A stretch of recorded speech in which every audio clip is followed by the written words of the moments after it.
Hello and welcome to another episode of our new Oncology podcast series, Onc Now, with me, your host, Dr. Jonathan Sakia. This series was designed to spotlight the leading experts in all subspecialties of oncology, and today I'm delighted to be joined by Professor Ed Smith. Ed is a distinguished figure in clinical oncology, specialising in proton beam therapy and paediatric radiation oncology.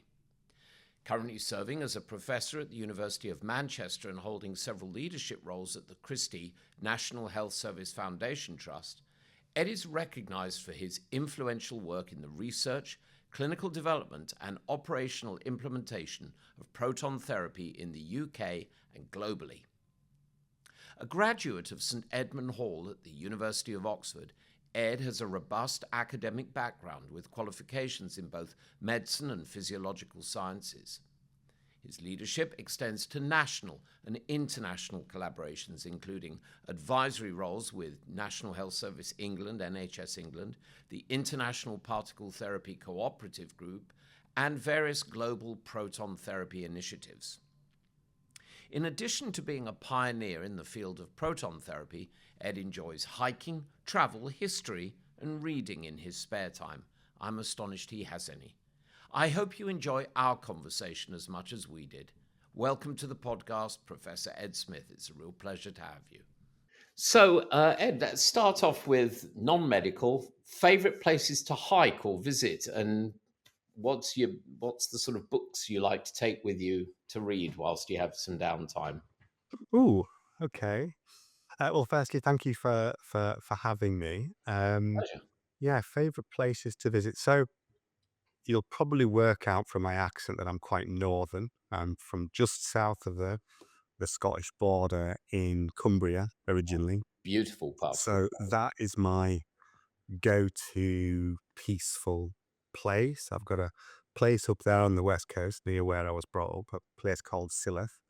So I suppose in terms of my favorite place, I suppose for sort of avid hikers, probably a bit of a controversial one, really. My favorite place to walk is Latrig, which is near Keswick. Okay. Fairly simple walk, but when you get to the top and look south across the Lake District and all the lakes and the mountains, and depending on the weather, it looks different every time I go up there. It's absolutely stunning. But also importantly, I think another area that I really, really like is the West Coast itself. And many tourists don't get that far. It's probably a good thing. West coast of Scotland or west The coast West Coast of Cumbria. of Cumbria? So you've got the Lake District, the National Park, and then you've got this coastal plain, which is mostly farming and Right. ex-industry and mining. But it is stunning, and the coast is stunning, and it deserves the title of an area of outstanding natural beauty. It Yeah. really, really does. So yeah. So those are my go-tos.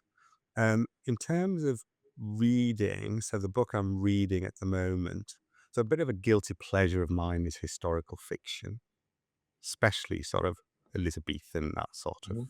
sort of area. So yeah, so I'm reading or rereading an S.J. Paris book at the moment. So it's just a bit of escapism, nothing too highbrow. But yeah, that's where I like to go in my head when I'm reading. These aren't just sort of uh, altruistic questions. I ask them because I'm always looking for insights. In fact, one of my last guests, I'm reaching over. She's an oncologist in Oxford and recommended this book, which Right?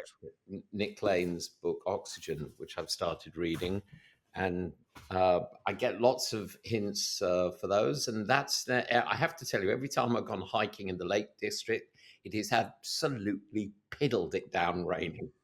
Uh, uh, you, Absolutely. you need you need to be committed. You need to go with some Yeah, frequency you do. You need to be committed to catch those very beautiful days, which I'm telling you there are. And actually, my place on near Silloth is on the Solway, and you look across the Solway Firth to Dumfries and the mountains in Dumfries, and the sunsets are just spectacular.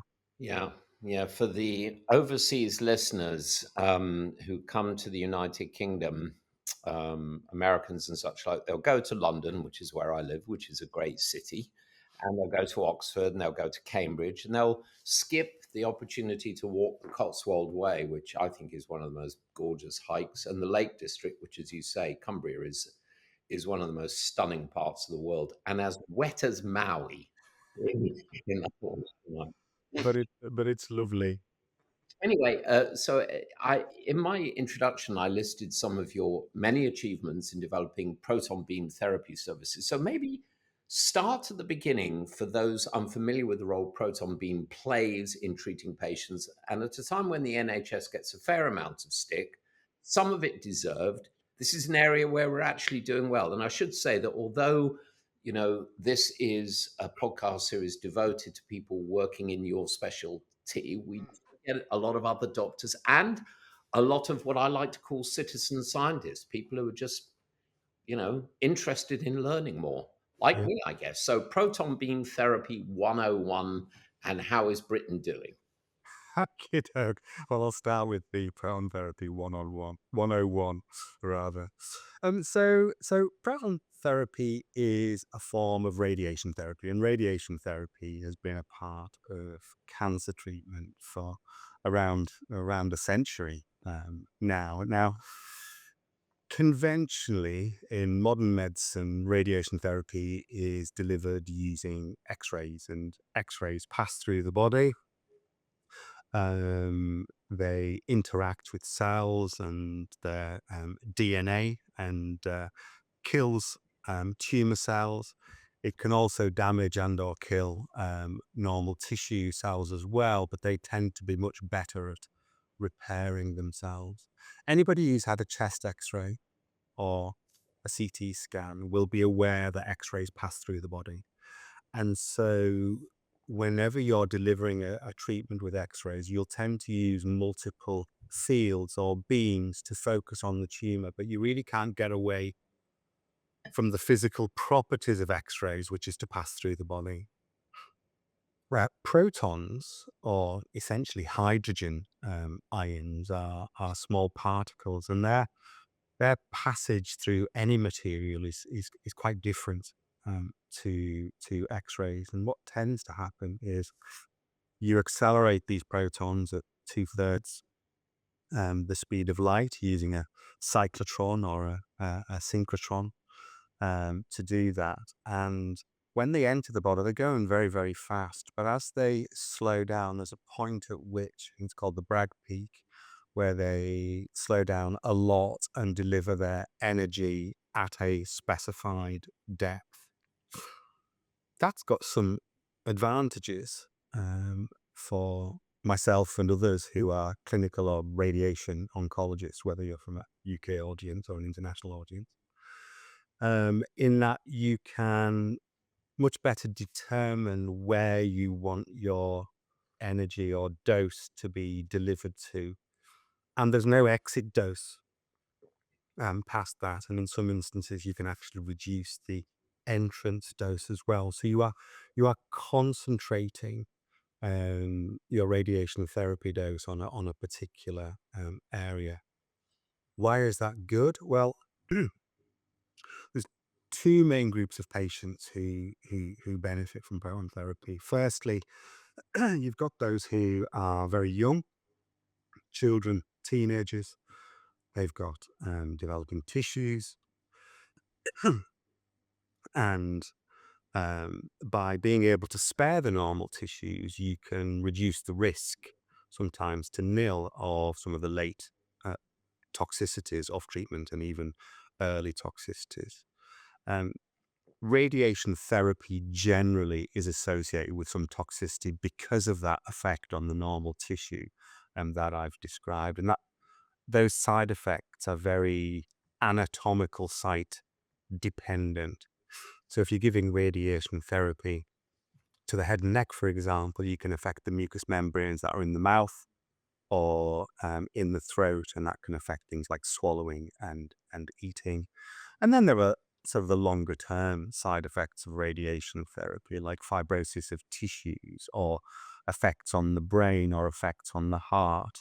And let's not forget, any treatment with radiation therapy comes with an inherent risk of it and of itself causing cancer in the future.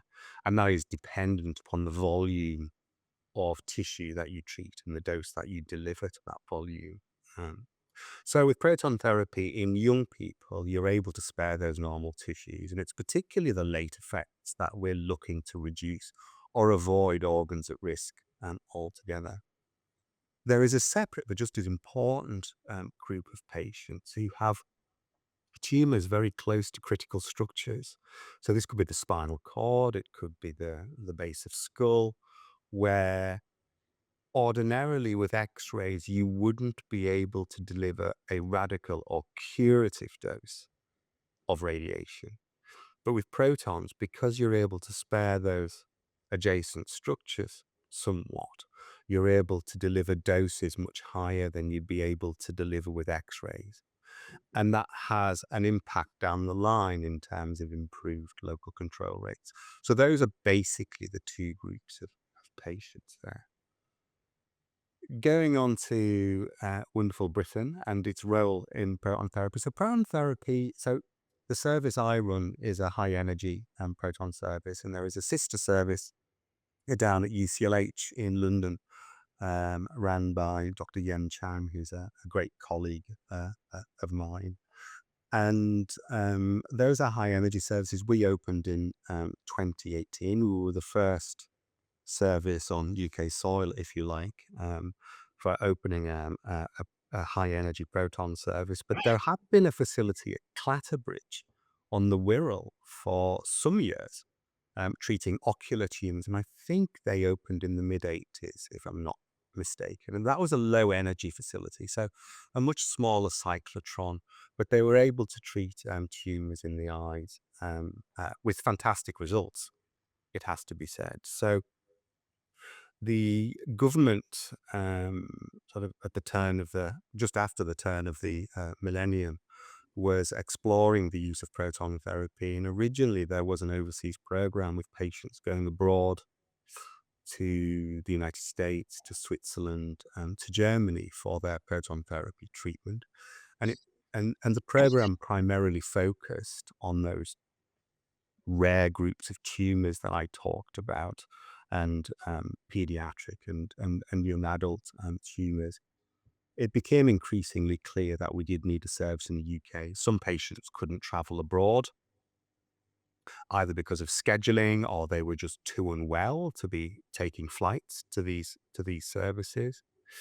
And also, the cost, and it was very, very limiting for the NHS at that time. So the idea came about of establishing centres in the UK that could provide proton therapy at reduced cost, but also improve accessibility. And I think that's an important principle of the NHS is equity of access. So after much development and business cases, and I think the largest radiotherapy procurement Europe had ever seen, both centres were chosen and went out looking for the equipment for the sort of next generation equipment, if you like, to deliver proton therapy, which leaves us to where sort of we are today, really. I think, you asked, are we doing well? I think the UK approach has been the right one. I think focusing on treating those patients that, there is a demonstrable benefit in receiving proton therapy over and above conventional radiotherapy.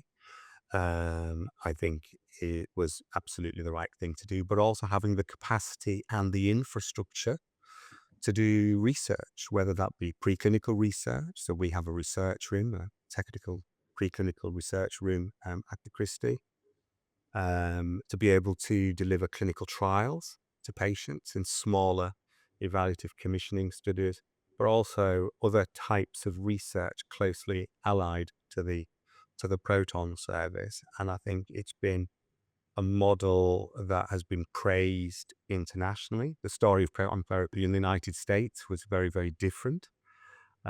with lots of centres opening, treating more common tumours such as prostate, etc., for where evidence was quite limited or non-existent at the time, and their business models were just very, very different. And I think we also came into it at a time when the technology had developed and advanced quite significantly from the the earlier centers that were established. So the technology we use is called active scanning, which uses a pencil beam of protons that you scan very rapidly through the tumor, and you treat it in layers. Whereas the first centers used something called passive scattering. It was very labor intensive and not as accurate. So we sort of came to it just at the right time, I think. Having practiced in the United States for many years, you're right that the business imperative sometimes drives the deployment of services. Um, it does mean that people get access to technologies faster than they do in Britain. However, that's sometimes not a great thing because things get deployed.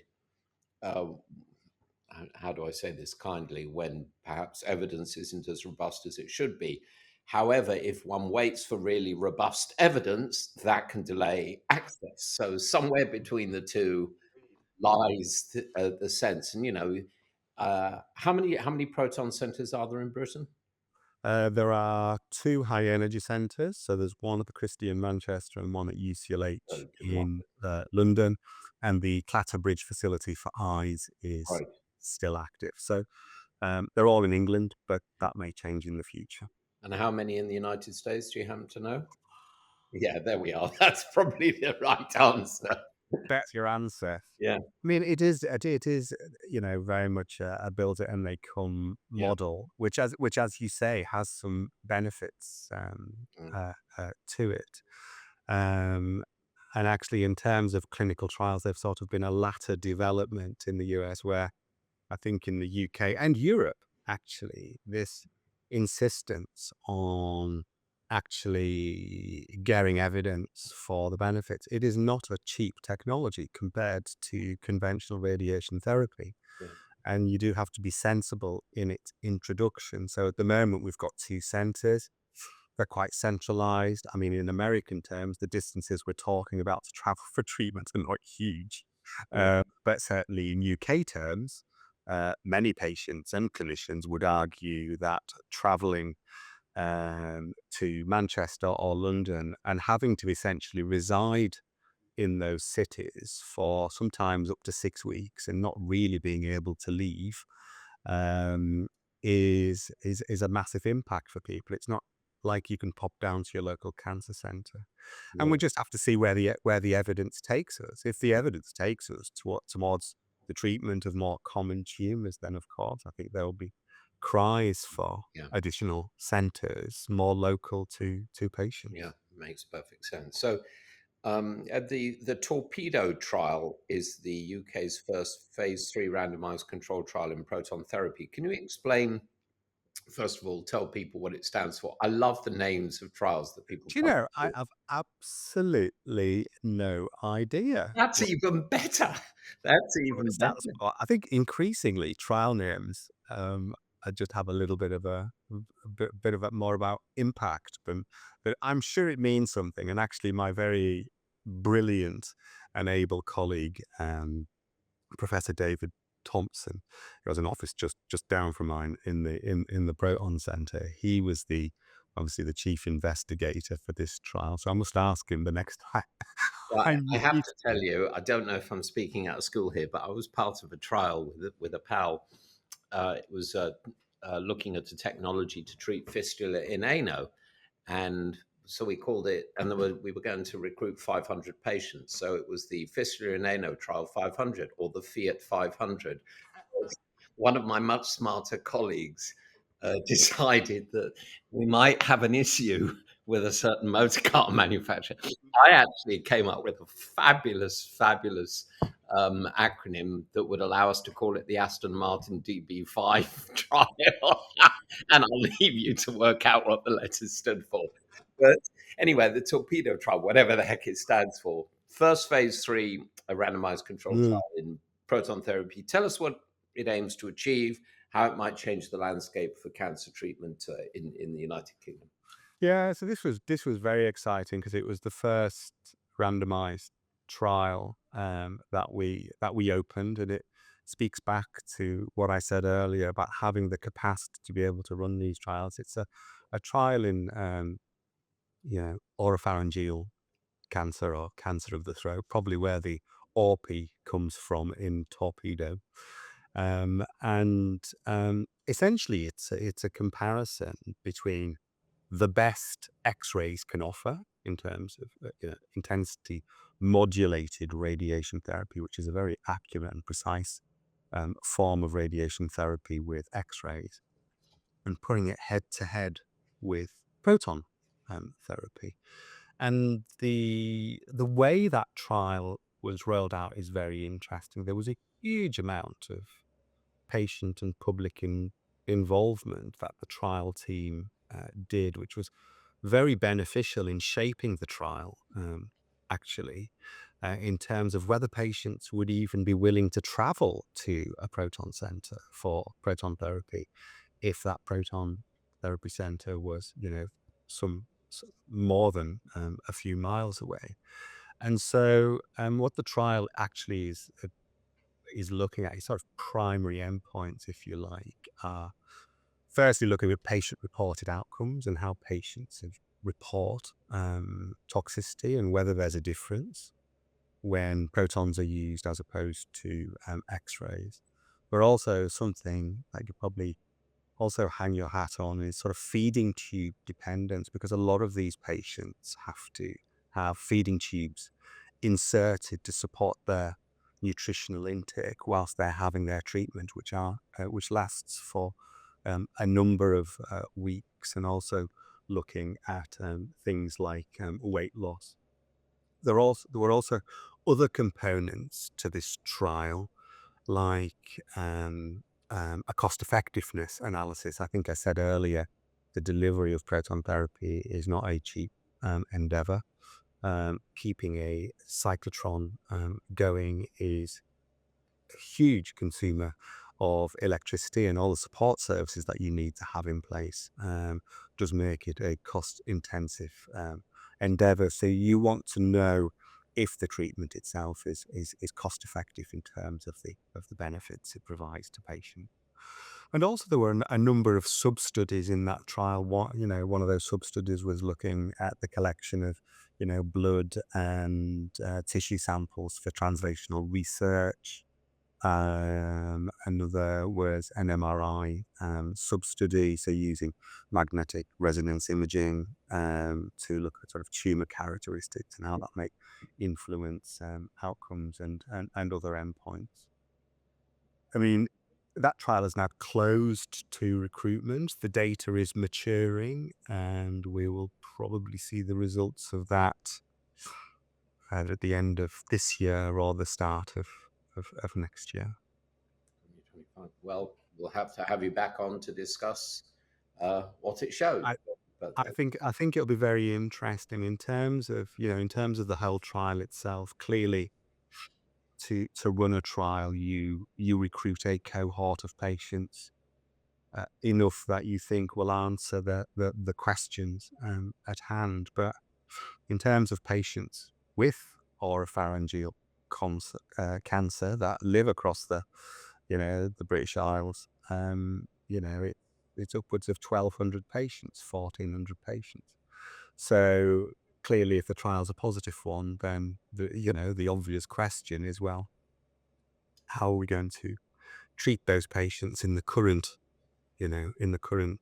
setup? So that's a question for the future. So yes, it's very interesting, and there are a number of other trials that are opening of a similar ilk. We've got trials running in breast, low-grade glioma in adults, mesothelioma. So a real mix of clinical trials. Yeah. And what all of those trials have in common is, if you draw the X-ray therapy arm or the conventional radiotherapy arm, you have that at your recruiting center. But if you obviously draw the proton therapy arm, then you travel to London or Manchester. Manchester, yeah. Yeah.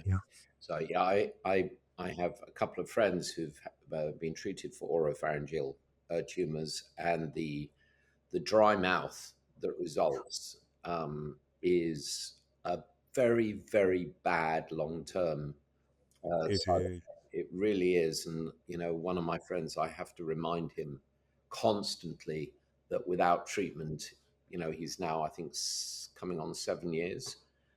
Without treatment, he wouldn't be here. Yeah. But, he's had to change his lifestyle dramatically, Yeah. walk around Yeah. with water Indeed. the I whole. mean, saliva is maybe not the greatest of topics, but it's so essential, isn't it? Yeah, We need it to speak, we need it to eat and swallow, and also it keeps our teeth clean. yeah, yeah, And those dental appointments can certainly take a toll, and the effect on the teeth can take a toll. So, we do know for many of our patients. I mean, I'm not talking about the top. Can't really talk about the TORPEdO trial because it's still to report, but you you can get quite a lot of oral cavity sparing with protons, dependent upon the location of the tumor and the direction in which you bring the beam. And of course, if that trial is positive, then it sort of opens up that whole area of head and neck cancer. Well, if it works in oropharyngeal cancer, what about the other cancers that affect the head and neck? So, Well, I hope you enjoyed that first part of our conversation with Professor Ed Smith. Please join us next time on Onc Now, where we shall continue that chat with the good professor. Bye for now.